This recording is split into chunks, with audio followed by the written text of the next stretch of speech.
Welcome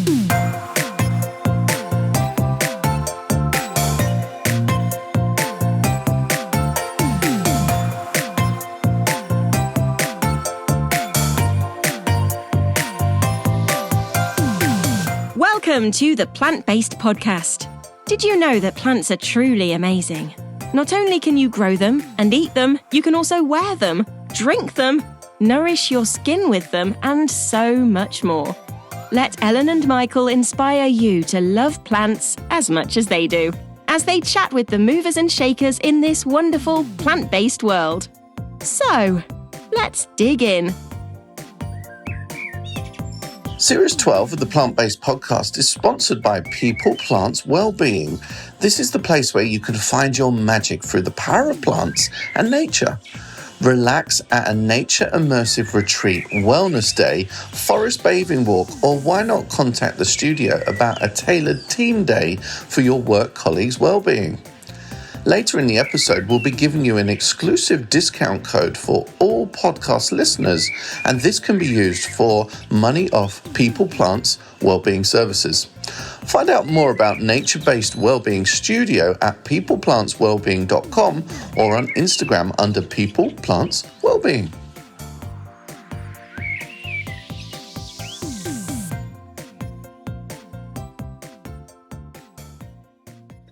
Hey guys, we've got another Michael today because Michael Kennard is our guest. He's the founder of Compost Club.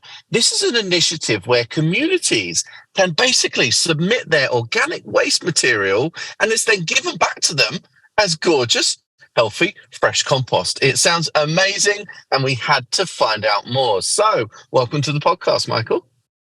Thank you. Welcome to the podcast. I'm really looking forward to this one. I love composting. I was down my allotment this morning, giving mine a little bit of a fork, like a little stir. So this is so interesting. And I've followed you on Instagram for a while, and I'm just really excited to find out more about you. You know, tell us about yourself. What's your background? Yeah, so my background's an interesting one. I worked in construction. I'm an electrician by trade, but I've always... I remember like planting a sunflower, my granddad, when I was a real little kid, and it sort of, it literally sowed the seed in me. So I've always had an allotment and been a grower. My mum's always called me her little eco warrior, even as a kid. And I'm quite an anomaly in my family. I don't really know where that comes from. I'm just quite like sensitive to the environment. And obviously the further down the road we've got with climate, it's become more and more sort of pertinent. So I lived off grid for a while. I converted a Luton truck and lived in that for a few years. And I basically thought that the best we could do as a human was the least bad. So I spent a lot of time at the allotment then. And then I learned about, started to really research and get into growing and horticulture and all these things, and started a little, sort of what I called my regenerative market garden. So the idea was to produce an abundance and actually be building soil. It doesn't need to be extractive. And in doing that, I kind of found that, there was a need for good compost and I couldn't really find it anywhere. So I thought I'm just going to have to make it. So that's my background really into this. And what is a Compost Club then? Because it already sounds fun. Yeah, well, this is it. When naming it, I thought, well, it can just be called what it is, right? So essentially people join, they become members. And then I come out, I've got some businesses as well, but for domestic people, I come out every 3 weeks. So I repurpose these big 30-litre plastic buckets that are really good quality. And they were just getting thrown away in the construction trade. So repurpose those. They get one of those. I put bokashi in there. So that ferments food waste or any organic matter, but obviously in this instance, food waste. I come out every 3 weeks, collect it, leave them a clean one. So the idea of making like the right choice, the convenient one, so there's no mess for people. They can put all their food waste in there, cooked food, meat, dairy, anything as well. So saving lots of emissions from that. And then, I bring it back to site. I've got an electric van that I do the collections in, so there's no sort of emissions ongoing from doing that. We got that secondhand as well. And then on site, I don't use any fossil fuels. So I just process in quite kind of cleverly designed ways, so that I get like really good, like unbelievable biological kind of diversity and abundance in the compost after as quick as 20 weeks. And then every spring members get some of that back as well. And then the surplus we actually sell, so people can buy that from us, and I ship it out with a delivery partner that's carbon neutral, I believe, and they bring it out next day delivery, and I put that in Hessian sacks, so there's no plastic, in a little cardboard box, paper tape, and then it just goes out to people. Wow, that's amazing. Let's just talk about the bokashi method, because you mentioned you can put anything in, like you can even put meat, for example. I remember years ago on my old allotment, I'm not joking, I just had like an open compost pile, and I went down there one day and someone had chucked like a mazaka on my allotment, on my I was like, there was literally a whole mazaka, like, you know, in a tray kind of thing, like just tipped onto my compost pile. I was like, what are you doing? You can't do that. Outrageous. It was outrageous. So for those who are now freaking out about the fact that you compost with meat, can you tell us a little bit more about how that works? Mm-hmm. Yeah, so essentially what bokashi is, I mean, you can buy a spray. I use a bran, and it's an EM, so it's effective microorganisms that are essentially inoculated onto this bran. And so everyone's bucket that I leave with them has a handful of this bran in there.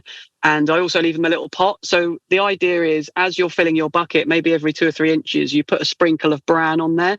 And what it does, and the bucket's sealable, so it works anaerobically, which is unusual in composting. Usually that's the worst thing. You want to keep it aerated. So this works specifically that just means that other competing organisms don't get in. And what it does is it ferments or sort of, it basically ferments the food waste, or it could be other green matter as well. And it strips away at the structure, and it starts to break it down and basically starts to make those nutrients, almost in a plant available form already. And then what it does is I use it as like a pre-digestion. So then when it becomes in contact with aerobic microbes, the structure's broken down in such a way that it's super accessible, super quickly and super easily. So I use it as part of my composting system. Some people just I actually stock these little twin bokashi bin systems and the bran, and people can just do that themselves, compost it, bokashi it themselves. And some people will just, where they're going to make a bed, they'll just dig a trench and bury it in that trench and then cover it over. I know a lady that uses bokashi on her balcony. So she has one bin on the balcony fermenting and one under her sink that she's actively filling, and she swaps them, and she doesn't have any outdoor space. So she feeds it, once it's fermented, to her wormery, which is also on the balcony. And then she uses that compost to top up her potted plants on the balcony. So she composts all her food waste with no real outdoor space, which is really cool. Wow. And even in that kind of system, is that still 20 weeks turnaround, or is that longer? Bokashi, so the fermentation could be as quick as 2 weeks. And then, you would then sort of bury it. I mean, what a lot of people do is what I do. I use it as a kind of way of introducing all those other foods that you wouldn't normally put in an open compost pile, and just pre-digesting and then adding it to your compost. So that's just like the first part, and it just speeds everything up. I mean, what I found when I started using it, I was kind of skeptical. I wasn't sure about it, so I tried it out, and it was like putting rocket fuel in the compost system. It just really I mean, the temperatures rocket once it's in the hot composting system. It just shoots up, within a day. By the end of the day, if I do it in the morning, I'll go out and, there'll be potentially steam coming up already. At that point, obviously, I blend in wood chips and I use a bit of biochar as well. So, that's the kind of... It's a really useful way of dealing with food waste. I think your scheme obviously sounds absolutely incredible, but I think just for listeners, I mean, there'll be a lot of listeners that understand soil, but many that don't. Can we kind of just take it back to basics a little bit? Kind of, what is the importance of soil? Give us a top line on that, please. It's a huge question, but I know you're the guy to answer it. Well, I'm forever saying to people, soil is quite literally the foundation of life on this planet. If we look after our soil, it like sand, silt, and clay are essentially the kind of the aggregates in there, and within them they have all the nutrients pretty much that essentially plants need to be healthy and to thrive. They just can't access it because it's locked up really tightly. So bacteria and fungi start to mine it if you allow for them to be in the soil. And then you get these other microorganisms of protozoas and nematodes and microarthropods, and they all just start eating each other. And then you get what I fondly call the poop loop. So things eating things, assimilating nutrients from sand, silt, clay, and organic matter, and then pooping out these little micro poops, which are plant available nutrients. And that happens, if you look after these microbes in your soil, that happens like round the clock. And a teaspoon of healthy soil will have more microorganisms in it than there are humans on the planet. I think 75,000 species of bacteria, 25,000 species of fungi, just in a teaspoon. It was a real paradigm shift for me, learning about what they call the soil food web and how it naturally builds structure, retains moisture, absorbs moisture. Natural nutrient cycling, I call it. So I used to kind of see myself as like the domineer of any landscape that I was growing with. And now I'm just like a kind of steward or a facilitator and like a player within it. I often say to people, I don't do the composting, it's the microbes that do it. And they work 24 hours a day, 365 days a year, and they're free. They're just naturally occurring. So I just partner with those guys and they do the most of the work, really. I just kind of create the habitat for them to do the composting. And then, I had a guy do an independent, so to look at the biology in a compost and determine if it's good, you're using a microscope. And I got this guy to do it independently. And there's like amounts that you have to be what they call biologically complete. And in terms of protozoa, I think it was 8,000% more than the minimum requirement. Fungi to bacteria, I had 1.3 fungi to 1 bacteria, so more fungi. And as we know, over 90% of terrestrial plants depend on a relationship with fungi. Wow. It kind of blew my mind. I was really excited about it. I was like, this is better than I thought it was. This kind of, to me, I guess, because I've developed this system and it's been quite emergent, just starting from a couple of people and a little compost tumbler. I don't feel like I'm doing anything particularly special, but obviously something's aligning. I think so cool. Humans are so egotistical when we think that we're making it happen. Do you know what I mean? Like you just said, I'm not doing that. I'm just facilitating it or creating. Yeah, facilitating is still important in that context, though, isn't it? Yeah.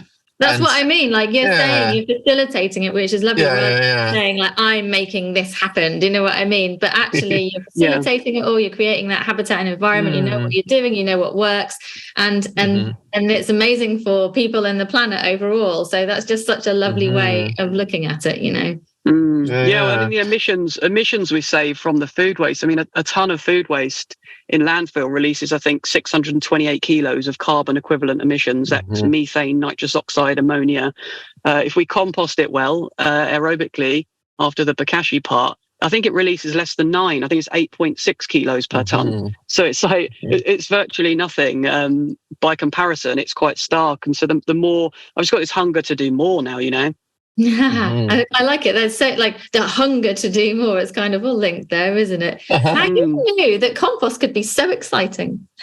Yeah. Because really out there, people's awareness of good soil is really changing a lot, and you're obviously at the forefront of it. What have you really seen with this change out there? Yeah, I've really seen, I guess, the sort of last third, like the tail end of last year, interest has really kind of started to pick up, and I've sort of been asked by different magazines and things to like people are asking to come and speak to me, which is kind of nice. So it's I kind of realized fairly early on that I can compost for so many people, but I think the real impact is going to be like empowering and enabling individuals and communities to kind of start to take on this stuff themselves and start to compost themselves and just general soil health. I was at Gardeners World Live a few weeks back talking to people about lots of people talking about the plants and all these things. And I just was in the middle of this little amphitheater of like bales. And I just said, hi, everyone, I'm here to talk about soil and compost, and it's really interesting where it goes. Like we actually got onto kind of composting like people, like end of life. Like, something we're not allowed to do in the UK yet. But I know a few people that are working on trying to change that because ecologically that's way better. You get back some compost rather than ash, which is like really, can be really beneficial for the soil. That's amazing. I would happily be composted. Like I get people asking me if I can do it all the time. There's an older guy that is a member of mine, and he had a heart operation a couple of years ago. And every time I see him, he says, "Can you compost me yet?" And I go, the first time I thought he was joking. He said, "No, I'm being serious." Yeah, I'd love that. I'd happily be composted. I know there's schemes where you can be, I don't know, your ashes help to grow a tree or something like that. But yeah, I would chuck me in the compost pile. You already are about 50% compost, Ellen. So.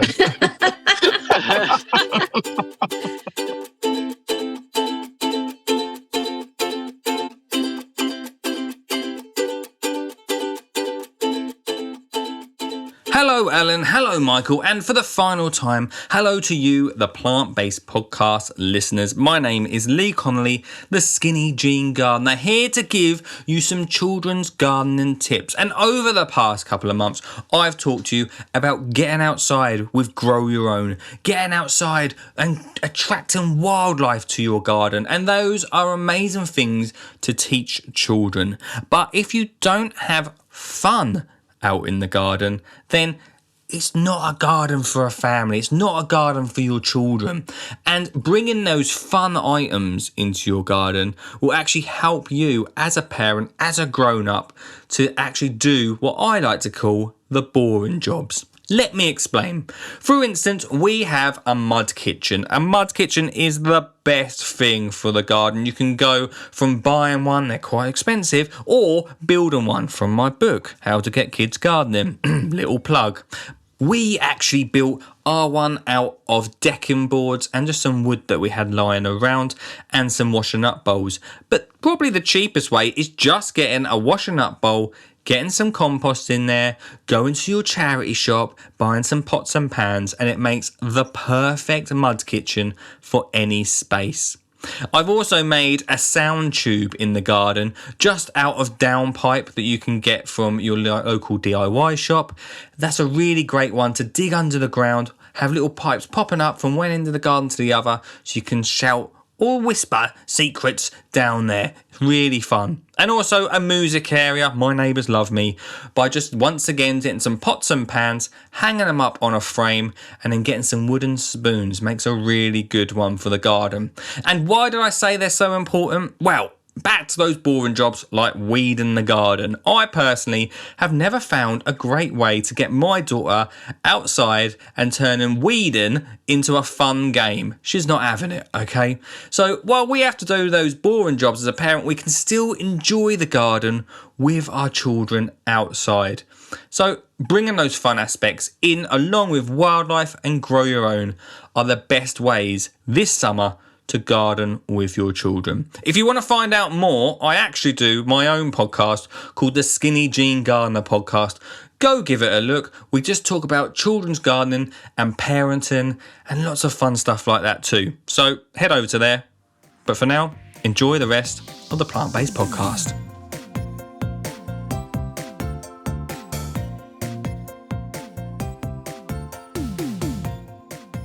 You mentioned, educating people at home and getting people at home to compost as well and how important that is. Do you have any tips for listeners? What's the best way for them to start composting at home?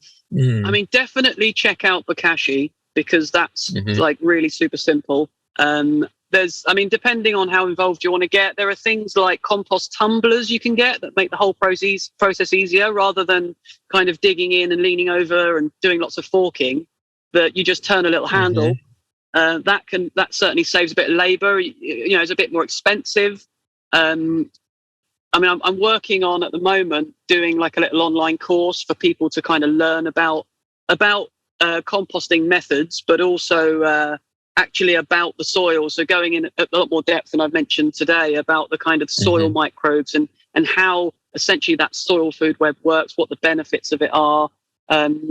At worst case, you could just jump on YouTube. There's lots of different people talking about this stuff. I learned initially a lot about this there's a thing called the Soil Food Web School.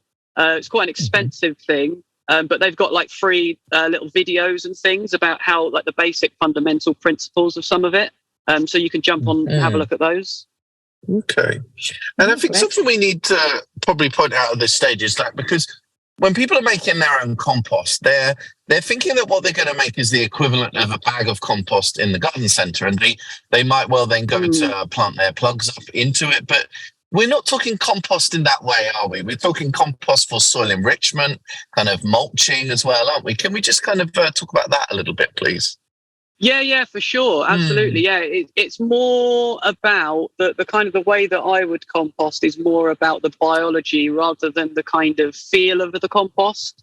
Or, I mean, if the longer you leave it, I always say to people that the most important kind of phase of composting is that maturation, where you're just letting it rest, you're letting it finish, you're letting the mycelium spread, and just letting the diversity of those microbes, build, and the communities, the amount of them build as well.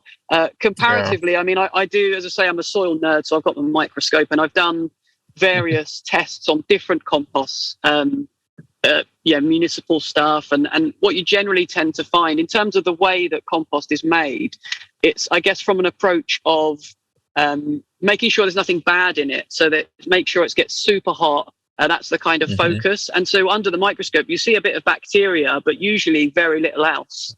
And so if you can, I'm always saying to people, any compost you can make biologically will always be better than anything you can buy at the moment. So it's a different thing. And what I often say to people, a lot of people are asking me, we're making no dig beds. Can we buy, if you've got a couple of tons of compost? And firstly, I don't have that much volume yet, but also it would be far too expensive. I use it, my compost is like as an inoculum to just get the biology in. So what I'm often saying to people is I mean, we make 2 million tons in the UK of green waste compost, which is relatively inexpensive. Get whichever compost you want to get, and then buy a small bag of my stuff, or make your own stuff and blend it in. You can just blend it in, definitely. Or you can do like a water extraction and water it on. And that way you're adding the biology to that organic matter, and they will then populate that and start the whole nutrient cycling process within that. So you're almost bioremediating the other stuff with it.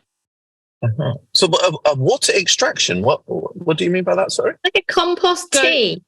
Yeah. Kind of like a tea, I mean, with a tea, you brew it, whereas with an extraction, all you do, you can buy a compost tea bag, but you can essentially use an old pair of tights, and you just put like a handful of compost in there that has got sort of good biology in it, and you just massage it in water. That could just be a bucket or a watering can. And what will happen with a really good compost is that water will go nice chocolate brown colour, and that's the humic and fulvic acids that are being extracted. And as you massage it, you're agitating the microbes, and they're going to come out into the water. And then you want to just apply those as quickly as possible, really, because they're wanting oxygen. And obviously in the water, they're using that up. So you're extracting the biology into the water and then watering it on. And then you can use it as a foliar spray and actually put the microbes onto the plants. And because they're producing these kind of carbon-based glues, they actually stay as well. So you're not kind of... When we think about using a fertilizer and you water that on, or you sprinkle that on, usually it's like a salt-based thing. So when you get heavy rain, it washes away. Whereas the biology stays, and which is really a good thing. Wow. Very amazing. cool. This is such a great chat, dude, honestly. Save your tights, everyone at home. Save your tights. Yeah, absolutely. I'll write that down on the post-it note. Save next pair of tights. What have you got coming up? In the future, are you extending the initiative or anything else? I know you mentioned the course as well. That's really cool. Like, let listeners know what's happening. So there's that. The course that I'm working at doing. I do a lot of like in-person stuff now. So I've done workshops at different venues. I'm speaking to the guys at NEP about doing something there from next spring. Everything there's a safari, so it'll be a compost safari, they would call it. But essentially, I'd have the microscope there and be able to show like a live sampling and extraction, and you'd be able to see the biology and you'd see the comparison, and there'll just be like slides and a bit of a talk and a bit of a tour around the place. I'm looking at opening up some more sites as well. So basically, I guess my thing was, can I make Compost Club something economically viable and then ecologically, not just sustainable, but regenerative, and actually making this place better. And so, that I did that. That's what I do now. So the goalpost has sort of moved along, and now it's sort of what I call, the vision is like nutrient cycling towns and cities. So set up compost clubs everywhere, creating a green job at every site, saving more food waste, doing the whole thing fossil fuel free, virgin plastic free. So I'm looking at opening up at least one new site, potentially 2 this year. And just like a friend of mine said, you could just spread like a virus, importantly, a good one. So that's kind of where my focus is really, is just in terms of, growing the actual composting business itself and getting more. I was at Groundswell last week, and there was, some of the questions from the growers in the talks about the soil biology was, where can we get this kind of compost? And I'd lost my voice by the second day, but I was sitting there thinking, you can get it from me. So hopefully partnering with some growers as well. The beautiful, the kind of the what I like to call it in terms of nutrient cycling is like we capture the food waste in the city, in the urban areas. We beautify and green all the inner city landscape with all that lovely compost that we're making, and then we export it out to the surrounding agriculture. They can then get off biocide chemicals and fertilizers, grow naturally pest and disease resistant plants. Nutrient density can come back into our food, and then that food comes back into the city, and the whole cycle you just got this movement of energy from in and out of the city. That's how I kind of see existence and life, is just the movement of energy from one thing to another thing. And I'm just sort of, again, as I say, echoing what I said earlier, I'm just sort of facilitating that. I some of my members I say it to and some I don't. But what I'm doing with them is like integrating them into a natural nutrient cycling system. And for me, that's how humanity earns the right to stay existing in this environment, in this planet. If we do that, then we're sorted. If we fix the soil and we sort out the idea of waste, for me, like observable reality, there is no waste. It's a human idea, and it's a terrible idea. So I just want to sort of fix that and fix the soil as well. Very inspirational. Yeah, very inspirational. It's really cool. Where can people? I think listeners are going to love this. Yeah, definitely. Great. Where can people find you online? So the website is just compostclub.online. Instagram is my favorite social media, so that's compost.club or compost.michael is me. I've got a Facebook group which is specifically about composting food waste or any other waste, and that's just called, I think at the moment that group's called Food Waste Composting Mastery, but so people can request to join that group, and there's a nice little community of people interested already. I think there's a couple of hundred on there at the moment, but I've only set that up recently. So that's basically where you can find me. Okay. Excellent. Amazing. Thank you very much indeed. We appreciate you spending time with us chatting about composting and saving your tights. Anytime. Really I can talk compost anytime. So thank you very much for having me. Thank you. Well, we might hold you to that. Maybe a future contributor. So. Yeah. Absolutely. Yeah, anytime. Just saying. Great idea. Cool. Thank you, man. Thank you. Thank you.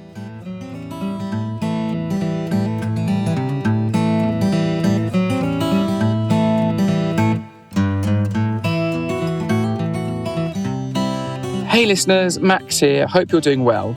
I've got a bit of a question for you this week. Now, when I do my gardening at the houseboat, and I'm not a professional gardener, I must reiterate that, I've noticed recently that there's a load of lush greenery blossoming. It looks really, really good at the moment. However, I'm not entirely sure some of this greenery is intentional. I think a lot of it is actually weeds. Now, when you approach the houseboat from the rear, there's a lovely big tree growing and some really nice greenery, which is creating a lovely kind of mask and barrier. And it looks lovely. And when you go around the front of the houseboat, there are pot plants, of course, that I've planted, but there are also quite a few more, let's just call them plants. I'm not entirely sure the definition between weed and deliberate plant, but particularly with Duckingham Palace, my floating duck house, which is just a pallet and artificial grass with a little structure on top and a picket fence I made. It's looking beautiful. And I guess my question is, what is the definition between a plant and a weed? And should there be a distinction? What is the difference? Have we decided what is deliberate and what is not, and what is a weed and what is a plant, what has value and what doesn't, what should be removed from a garden and what should be encouraged? Because at the moment, the ducks and the ducklings in particular are absolutely loving the natural greenery that has evolved on the duck house. It makes it more lush, it makes it more natural, gives them more natural food. Now, I must confess, a lot of listeners will be very much anti-artificial grass, and I did use that in the original build, but just maybe that gave the soft structural, textural elements in which the weeds have now grown. So yeah, I'm going to post some pictures on my social media. I'm going to share them with the podcast so they can share them with you. But I have the most wonderful tree growing out of my pontoon. Potentially it might be weakening it. I understand that with the roots, but I suspect it's taking a lot of nutrients from the water, and the water, I believe, also is very good for watering my plants, because that is clearly full of all the natural nutrients and potentially bacteria, I suppose. So I have been told by the neighbours at the marina I should be using the marina water to water my plants. So yeah, what is the definition of a weed versus a plant? And should I be picking them? Should I be removing them? Because they're providing a really nice natural habitat for wildlife, from the birds to the ducklings to the insects, I suppose. So yeah, should I be removing stuff that's officially a weed, or should I be encouraging it and letting nature take its course? I love it anyway, and I think it looks better and it provides a wonderful environment for nature. Right, questions over, rant over. I'll share the images. I hope you're having a lovely time, and maybe we should encourage the weeds.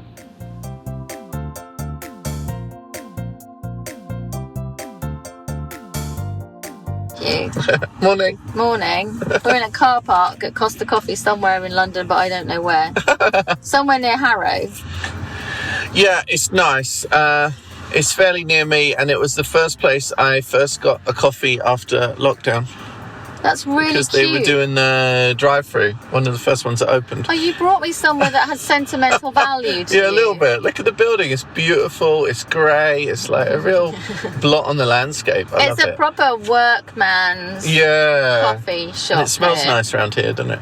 I mean, it smells of exhaust. It smells very industrial. We're breathing in pollution as we speak, for sure. Sorry, Ellen. I feel like I brought you into a bad rate pop video. And look, and there's the M40. Yeah, I mean, it's fine. I wish they'd empty their bins, though, because they're a bit overloaded. But otherwise, they're good. Look, the litter's falling out. It's been a busy night at KFC, isn't it? I feel that guy fancies me. Do you? What, because he didn't look at you or notice you sitting here at all? He looked at me, corner of his eye, and he did it when he walked the other way as well. Do you think? I'm pretty sure that didn't happen. But anyway. I'm fresh from the face gym, you know. Tell us about the face gym. Oh, face gym is beautiful. It's a chain across London. You should really go. It's really cool. And they do loads of different things, so you can like have their signature sculpt, where they kind of massage your face with these balls and bits of balls, and then also like the mask, the cleanser. There's also this point where they bring this almost like an operating theatre kind of thing with all these. They almost look like drips, you know, like da-da-da. And one, I think it's saline, they kind of blast your face with it to kind of like, you know, clean it up.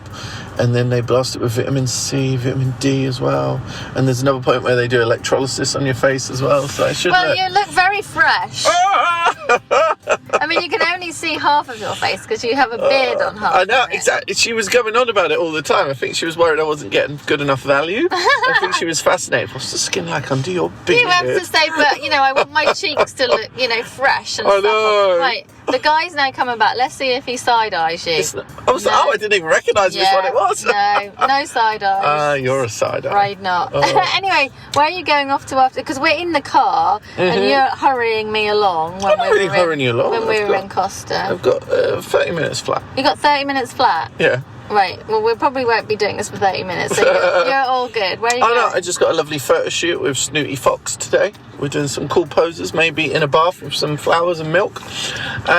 Cute. And then later today, I'm on the ferry to Holland because we're creating some content with Living Creations. They're lovely hydrangeas. We is in QVC. No, I just mean we, really. We as in me, we. I don't know. I don't like to. I like everything to be a kind of like, I don't know, collaborative credit. I don't With know. you. So I guess I mean... You and you. me and the hydrangea guys. Yeah. So, No, that's I don't know. cute. I get that. Alex and Maura, so yeah. Okay. And then we're actually doing a live broadcast for QVC on Sunday from the hydrangeas. The live broadcasts are a whole new thing, aren't they, really? That's really cool. And deceptively easy, really. It's just me and a tripod. Yeah, obviously with a phone. You and a tripod broadcasting to the nation of gardeners on live TV. That is pretty cool. I guess it's easy to forget how cool it kind of is, I guess, yeah. But no, it's really, the connectivity just opens up a whole world of possibility. Because all you need is a connection and you're good to go, really. Yeah, so, her. Get you. Yeah. What about you? Because you're here very early. Honestly, really nothing as exciting as that. Shut up. I mean, I can't say I'm doing live TV in Holland or anything. Yeah, but you have been stuck in the attic for a week, I heard. I have been stuck in my attic for a week. It's a Best joke. place for you. There was a book called Flowers in the Attic. Was there? Yeah, I used to love that Really? book. What's it about? Yeah. I think it's like kids that lived in the attic. Oh, really? Yeah, I'm not sure it was actually a nice story, but I used to enjoy reading it. It was called Flowers in the Attic. I have been in the attic because we're moving out of our house and I've hoarded for 20 years and it has been grim. That is all I've got to say about it. Well, I hoarded in 2 years and I think that's probably as much as your 20. Yeah, It's just where that's not does fun. all stuff come from? And also, I guess last few years since I've been filming different content here and there, I'm always like, that's a nice prop. That's a nice prop. And it's great to be sent stuff, you know, but I'm definitely going minimalist to declutter my life and my brain. After that, it's been horrendous. But I do have some really excellent stuff coming. I'm going to be doing some filming, which I don't really think I can say about yet. Maybe in a gossip next week. Oh my God, I hate people like that. I know, it's bad. It wasn't even a tease. I was about to tell you and then I stopped myself. But yeah, anyway, so that's really cool stuff. I got something to tell you, but I can't tell you about it. I know, it's really annoying, isn't it? I do agree with that. I'll tell you about my allotment instead. All right, then. Shall I? Yeah, as long as you're allowed to. Because of the weather. Yeah. Obviously, it was hot in June and then really rainy in July. August has been mishmash. All the plants have gone, don't really know what I'm doing here right now. So Has it got to a point where you trip over them because they're all tangly? Well, it's more weedy than usual because it rained a lot, but it was been warm. And the cut flowers are divine this year. Like, they look amazing. And I sowed a load of Zinnia California Giant mix, and they are actually giant, and they are beautiful. Flip a duck. Loads of straw flowers, loads of teddy bear sunflowers. The dahlia bed's gone wild, like it's epic. And it is all beautiful. But the veg is like bit of a mishmash, really. Like what has failed? Obviously not courgettes, because they never fail. No, courgettes haven't failed, but they haven't been as prolific as usual. I think that's a blessing. The winter brassicas are doing brilliantly, but other than that, like it's been a bit off and on. Do you know what I mean? Like, harvests haven't been continuous throughout the summer. It's been kind of a bit odd. Like, cucumbers that usually grow really well at mine, strawberries, tomatoes. This is mid to the end of August. I'm only just now getting tomatoes that are ripening because they didn't have enough sun. So embarrassing, isn't it? But I don't remember any year when you've said that you've had whether you've enjoyed on the allotment. Or is that just allotment people? That's just gardening. Every single year is different, right? So last year we had really hot, dry weather, and it was constant watering, and then something suffered in that. But every single year, it's just a balancing act. That's what you deal with when you're growing food at the end of the day. True. You have to just deal with it. And some years, some crops will be better than others. But there's like your staple crops that you would expect to have most years, no matter what. This year's been a bit of a struggle. Oh my God, even in the greenhouse? I actually took my stuff out of the greenhouse. It wasn't getting enough sun at all. Took it out. Of course, sure. And I'm not there enough to keep watering. So I took it all out. So I have some at home and then some just planted out now. When I last looked at my garden, everything was just so green, which you might think is nice, but actually not when you kind of want some lots of blooms foliage, and stuff. loads of foliage, but not enough sun to get the flowers. 50 shades of green. Honestly. That's nice then. But keeping busy with loads of stuff you can't tell us about. Any minute you can get gardening is good. any minute. Honestly, it's true. Even if you can only get outside in the garden or allotment for a little while, it's better than nothing when you've been stuck in the attic. I have been a flower in the attic for a week. Honestly, well, I dread to think my garage. Why do we always make it this bad? Like, I can't even walk into it. Sometimes I would love to, like, I don't know, be compulsively tidy. I just haven't got it in me. I don't want to be compulsively tidy, but I just want to not hoard. I'm not hoarding anymore. I'm done with it. I'm over it. I'm sure a lot of people feel the same. Yeah. And also, it's quite bad because it's like very throwaway. Do you know what I mean? Like, there was so much stuff we had to get. I'm in charity shop, obviously. I put a load of stuff outside the front of my house with a sign saying, take anything you want. Yeah. You know, because I don't want to tip it. Reusing stuff, it is about hoarding, because I remember my grandparents used to have, like, they would obviously make, do and mend and use similar things, but that just meant that they just hoarded a lot of stuff because they might need it one day. Yeah. And it kind of worked, because then obviously they were relatively frugal, but it does mean you're just followed around constantly by a lot of stuff. I think like it's about, if you can, get the best you can get so that you use it for a really, really long time. Do you know what I mean? So it's not like throwaway or doesn't break easily, if that is possible. Yeah. And like the circular economy, whereas like I had this tent and I'm never going to use it. It's like a massive big 5-person tent. Yeah. I gave it to my friend and then she gave me something back in return. Like, you know how... No, it didn't leak. I can't put it up on my own for a start. Like, it's too big and I think I've only used it twice or something. But like, you know, just being able to keep stuff moving, you know, and I did have like an old set of drawers. And they were all broken, and I took those to the tip because they have like a timber pile there. And this guy said, "Oh, don't put them away. Stand them on the steps because someone will take that." And he was like, "You know, one man's trash is another man's treasure." I don't know because I left it on the steps, but you know, I just don't like the throwaway nature of it all. And only buy what you need, not what. Don't give in to the temptation of want. Like, buy what you need and buy as best you can. You know. That stuff in my loft I have not touched in years, so therefore hoarding was your school reports there. Yeah. Did you have a record of achievement? Yeah, this red thing. I had a record of achievement. I also, let me tell you a little story, found 2 diaries. Yeah. So I was at school friends with Mylene Clark. Exclusive. Wondered when that might come up. 5 years of podcast. Oh yeah, have I never spoken about that before? I don't think so, no. Well, we used to write to each other in this diary. Oh my God, you can sell it to the sun. I would never sell it ever. I would never do that to someone. But so when I found those, so each page, like we would alternate each night. She'd write in it one night and give it to me, and then I'd write in the next night. Oh my God, how wacky. I found those as well. But I mean, I will just say that we had a massive falling out at school. Can you read us an excerpt? We had a massive falling out at school and haven't spoken since I was like 15 or something. So, you know, that was the end of that. Oh my bad. And you saw these the other day? I think I went out of a boy she fancied. I don't remember now, but we haven't spoken for a long time. You too. You went out of a boy she fancied. But it is like, but also I've kept so many different things like through my career, like maybe old catalogues I produced at Thompson & Morgan, or different kind of newspaper cuttings, and I don't know, maybe you really need to scan them in, because kind of having them as pieces of paper is not really any use to anyone, is it? So so that's a kind of big project, because my Dropbox is just a right mess. How's yours? Do you use Dropbox? Yeah. I think you have accidentally uploaded some of your stuff to my... Have I? Like what? I've got school reports. I meant to say that to you. I've got a folder, which is your book stuff, Hortus Curious. Oh, really? It's got all stuff in there. I don't understand it at all.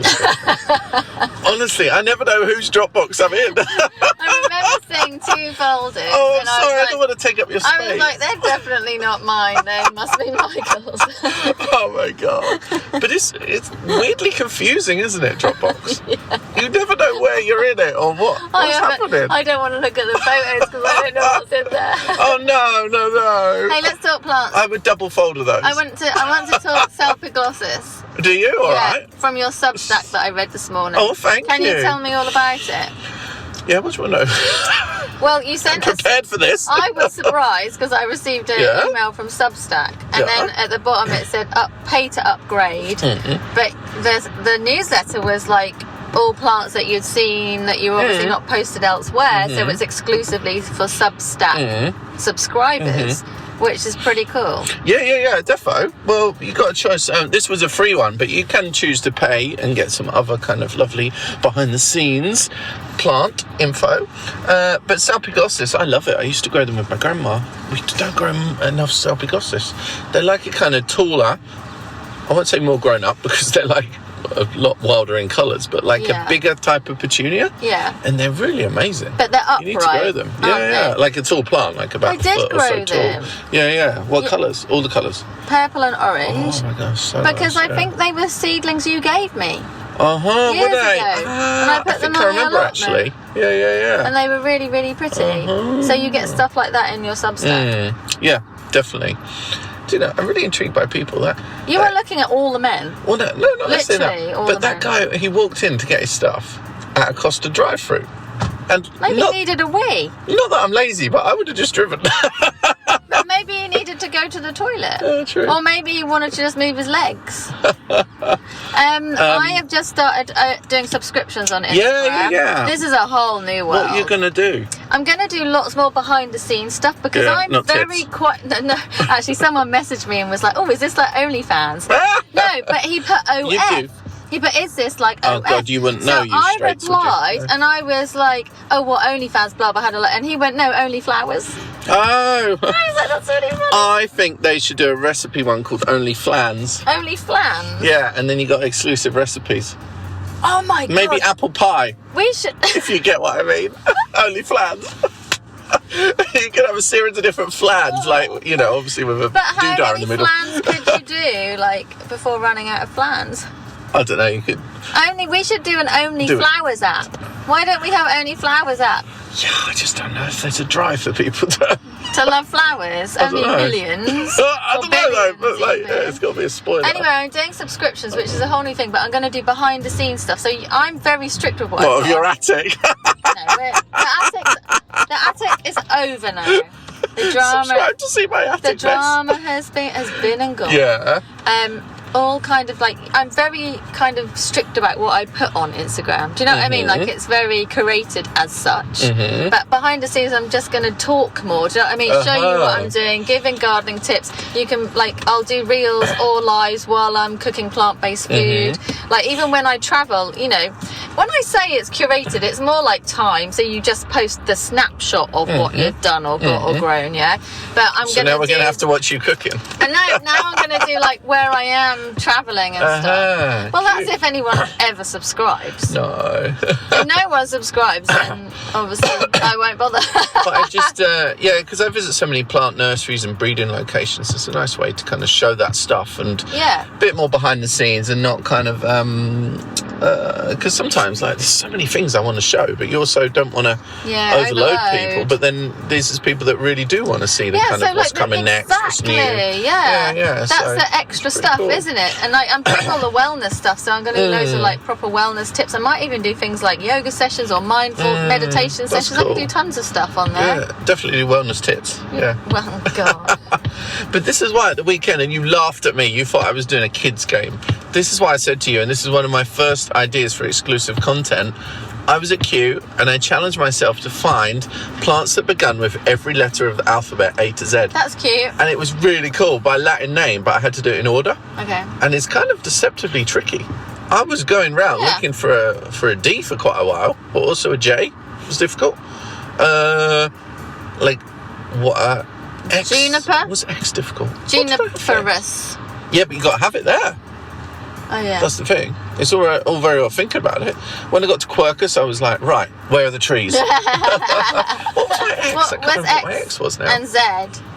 Z was, I can't remember what it was, but there was Zamia there, Zamia cuculus. So, okay. But I had something else for Z. But U, I was really puzzled with U, but then I looked around and I saw some nettles. Oh, okay. Yeah, very good. So that was cool. Excellent. Yeah. But it's really, really fun, actually. Yeah. That's a great game to play. I know. I might play that every botanical garden around the world. You are a true plant geek. Exactly. Excellent news. Cool, darling. Well, I know you do have to go and pose in front of the camera in Milk with Flowers. Naturally, yes. And I have to go and drop off some books in Harrow somewhere. How different our lives are. They are, very, aren't they? See you, Talia. Bye.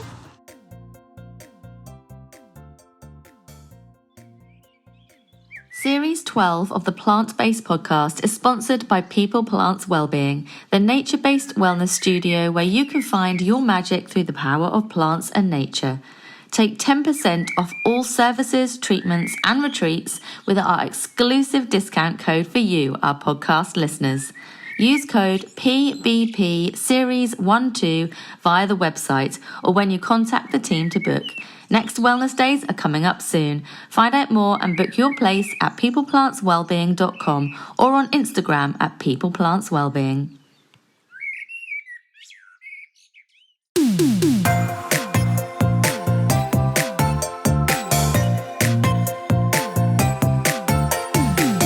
The music for the Plant-Based Podcast is part of the song Grow by Mikey James, and our editor is Gareth Patch of Semi Echo.